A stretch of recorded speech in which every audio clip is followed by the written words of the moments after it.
Before you scroll, hear this, because stories like this don't happen twice.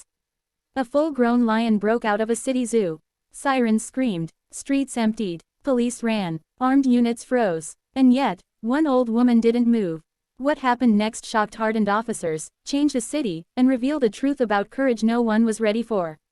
If you believe the most unbelievable stories hide the deepest human lessons, subscribe now, because this channel doesn't just tell stories, it changes the way you see them. Don't miss what happens next.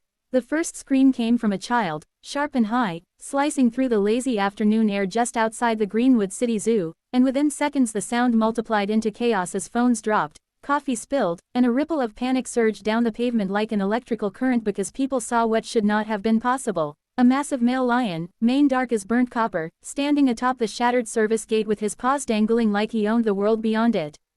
Earlier that day, the zoo had been celebrating its anniversary, families filling the grounds, balloons tied to benches, laughter drifting over enclosures, until a maintenance error combined with a moment of animal instinct turned celebration into terror. The lion didn't roar at first. That silence made it worse.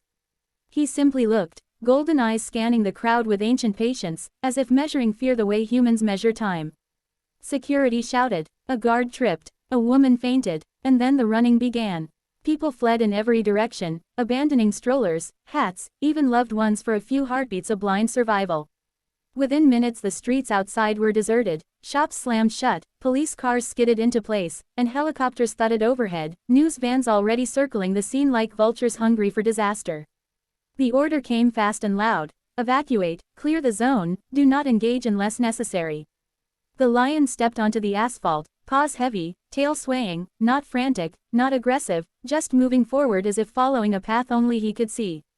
Officers raised rifles with shaking hands, fingers hovering between duty and dread, because no training video ever prepares you for the reality of a living, breathing king of predators loose in a modern city. And that was when someone noticed her. She sat on a bench across the street from the zoo entrance, small, folded into a gray coat that looked older than most of the buildings around her, a knitted hat pulled down over wisps of white hair. While everyone else ran, she stayed.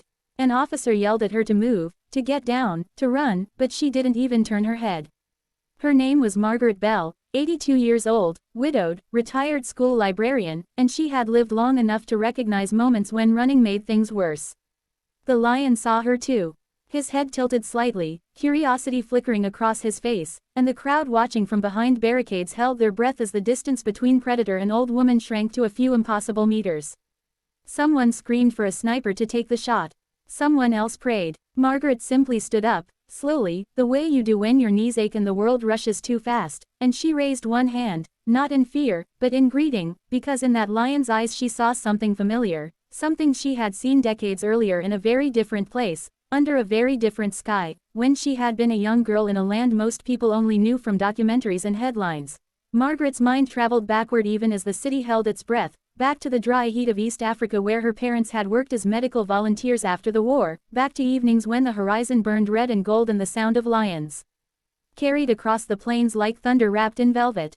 She remembered the old ranger who had once told her, "They know fear. They smell it, but they also know calm. They respect it." That lesson had stayed with her through decades of quiet life, marriage, children, loss, shelves of books, 1,000 small moments of courage no one applauds.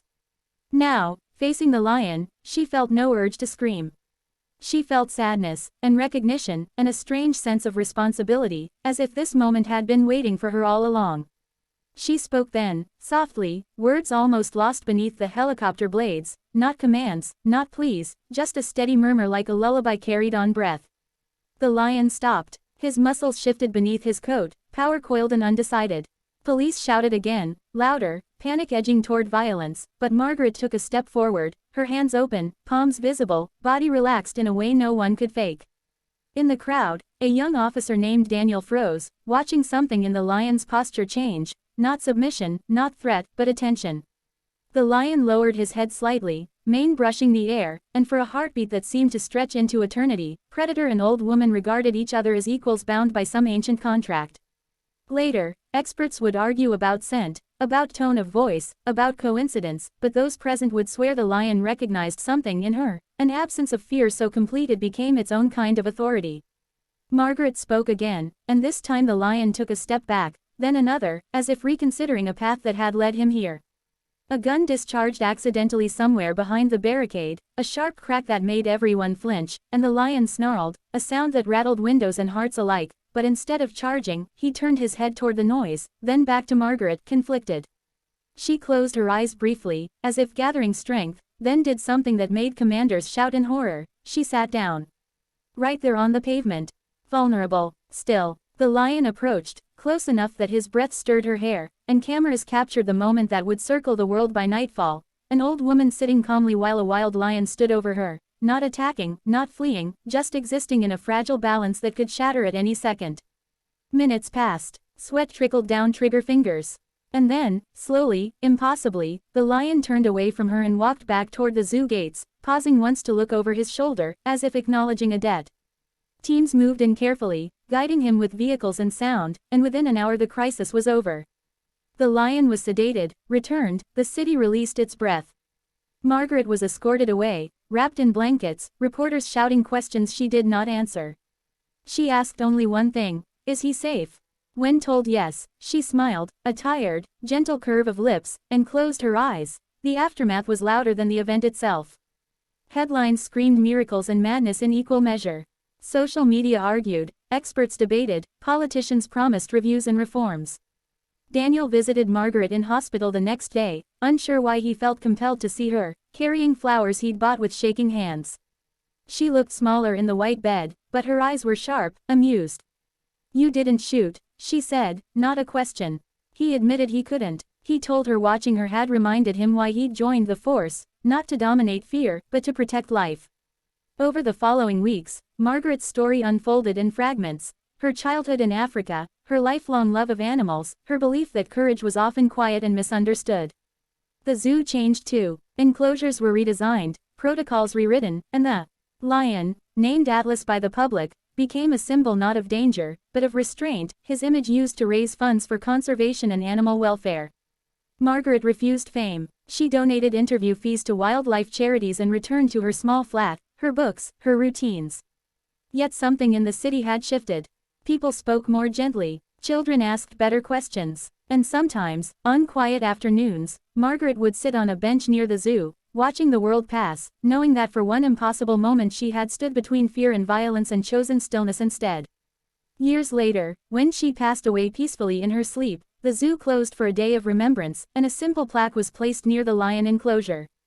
It didn't mention bravery or heroism. It read, "She stayed." And those two words, whispered again and again by those who remembered, became a lesson far louder than any siren, that sometimes the most shocking thing of all is not the danger we face, but the calm we choose in its presence.